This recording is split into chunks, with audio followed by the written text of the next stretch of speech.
मेरा नाम है साइदा तनवीर और मैं कम्युनिटी बनाने जा रही हूँ by the name of listen your body. मैं इस कम्युनिटी के थ्रू पाकिस्तान की हर आम और ख़ास औरत को स्ट्रॉन्ग बनाना चाहती हूँ, physically as well as mentally. क्योंकि हमारी औरत स्ट्रॉन्ग हो पाएगी तो वो अपनी फैमिली का ख्याल रख पाएगी, उसे स्ट्रॉन्ग बना पाएगी, हेल्दी बना पाएगी, अपने बच्चों को, अपने हस्बैंड को। और मैं ऐसा क्यों करना चाहती हूँ? Give back to society. मैं अपने इर्द गिर्द अपने रिलेटिव्स को, अपने प्यारों को जब इतनी बीमारियों की तकलीफ़ में देखती थी तो मैं उनके लिए कुछ करना चाहती थी और मुझे मेरे क्वेश्चंस के आंसर नहीं मिल रहे थे कि वो स्पेशलिस्ट के पास भी जा रहे हैं, जैसे डायबिटिक है, किसी को अर्थराइटिस है, वो स्पेशलिस्ट के पास जा रहे हैं बट वो रिकवर नहीं कर रहे हैं। वक्ती तौर पे उनकी पेन ख़त्म वक्ती तौर पे हो रही है और लेकिन वो रिकवर नहीं कर पा रहे हैं। तो मुझे इन सब चीज़ों के आंसर्स नहीं मिल रहे थे। जब मैंने इससे रिलेटेड स्टडी करना शुरू किया, इन बीमारियों से रिलेटेड और हेल्दी लाइफस्टाइल से रिलेटेड मैंने स्टडी स्टार्ट की, तो मुझे 2-3 साल लगे हैं मुझे ये सारा कुछ जानने में। तो उसके बाद मुझे अब ऐसे लग रहा है कि मेरे हाथ कोई ख़जाना आ गया है और मैं मरने से पहले इस नॉलेज को अपने आने वाली नस्लों में मुंतकिल करना चाहती हूँ और मैं अकेले ऐसा नहीं कर पाऊँगी। इसके लिए मुझे आप सब लोगों का साथ चाहिए होगा।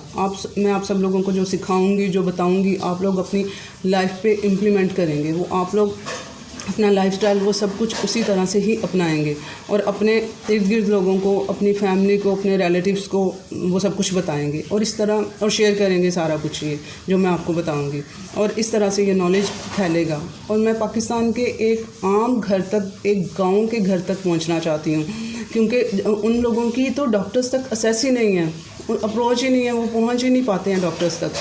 और ये सब कुछ बहुत ईजीली हो सकता है, सिर्फ थोड़ी सी मेहनत चाहिए और थोड़ा सा टाइम। और आप लोगों ने अपना जो टारगेट है, अपना ये जो मैं आप लोगों के लाइफस्टाइल का और ये सारा हेल्दी लाइफ का बताऊंगी, इसके लिए आपने ख़ुद को 1 साल का टारगेट देना है। ये नहीं करना कि हमने अभी स्टार्ट किया और अभी हमारी वो चेंज आ जाए हमारी बॉडी में और ये सारा कुछ हमारी बीमारियां फौरी तौर पे रिवर्स हो जाएं। इसमें थोड़ा टाइम लगेगा, ठीक है? इसलिए अपने मेंटली तौर पे ख़ुद को थोड़ा टाइम देना है कि ये मुझे चेंज होने में, मेरी बीमारी रिवर्स होने में इतना टाइम लगेगा और मोटिवेट रहना है। और मैं ये किस तरह से करूँगी, एक औरत को किस तरह से स्ट्रॉन्ग और हेल्दी बनाऊँगी, उसके लिए 4 चीज़ें हैं।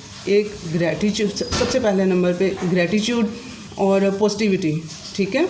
आप जिस हालत में भी हैं, जो भी हालात हैं आपके साथ, उसको आपने अल्लाह ताला का शुक्र अदा करते हुए उन हालात को चलना है और पॉजिटिवली अपने सारे काम को करना है कि ठीक है, ये जो भी पोजीशन है अल्लाह ताला ने मीन ग्रैटिट्यूड और पॉजिटिविटी मीन कि आपके साथ जो भी एक बुरे हालात चल रहे हैं आपके साथ, तो आप ये सोचें कि इसको बेहतर बनाने के लिए मैं अपनी तरफ से मैक्सिमम करूँगी या करूँगा और इनपुट दूंगा, मैक्सिमम इनपुट दूंगा और आउटपुट अल्लाह ताला ने देना है। और क्या पता ये सिचुएशन मुझे किस तरफ लेके जा रही है, जो मेरे बेटरनेस की तरफ ये सिचुएशन मुझे लेके जा रही है, ठीक है? और दूसरे नंबर पे जो सा है आपकी डाइट, हेल्दी डाइट। आप लोगों ने क्या खाना है और क्या पीना है, ये आप लोगों को देखना होगा। मैं आप लोगों को बताऊंगी कि आप लोगों ने कौन सी डाइट किस टाइम पे लेनी है और किस तरह लेनी है और कितनी क्वांटिटी में लेनी है। नंबर 3 जो एक्सरसाइज, सबसे इम्पोर्टेंट है एक्सरसाइज को वॉक, एक्सरसाइज, योगा, स्ट्रेंथनिंग, ये सारी चीज़ें जो सी हैं आप लेके चलेंगे अपने साथ। और चौथे नंबर पे चेंज ऑफ लाइफस्टाइल, ठीक है? आप ये सब कुछ वक्ती तौर पे नहीं करेंगे कि भाई थोड़े अरसे के लिए ये किया है, ये मैंने डाइट अपनी थोड़े अरसे के लिए चेंज कर ली, एक्सरसाइज थोड़े अरसे के लिए कर ली है। नहीं, ये आप थ्रू आउट द लाइफ इसे लेके चलेंगे। इन सब चीज़ों को आपने अपनाना होगा, आपकी लाइफ का पार्ट ये सारी चीज़ें बने, तो फिर इंशाल्लाह ताला देखिएगा कि किस तरह से मैजिक होता है आपकी लाइफ में, इंशाल्लाह ताला। और अब आप मेरी नेक्स्ट वीडियो का वेट करेंगे। मैं हर टॉपिक को लेके चलूँगी, ठीक है ना? खूबसूरती से लेके हर बीमारी तक, मोटापा उसमें आ जाता है, हर टॉपिक को मैं डिस्कस करूँगी और हर टॉपिक को हम लोग लेके चलेंगे। आहिस्ता आहिस्ता इन सब चीज़ों को हम समझेंगे इंशाल्लाह ताला। तब तक के लिए अल्लाह हाफ़िज़।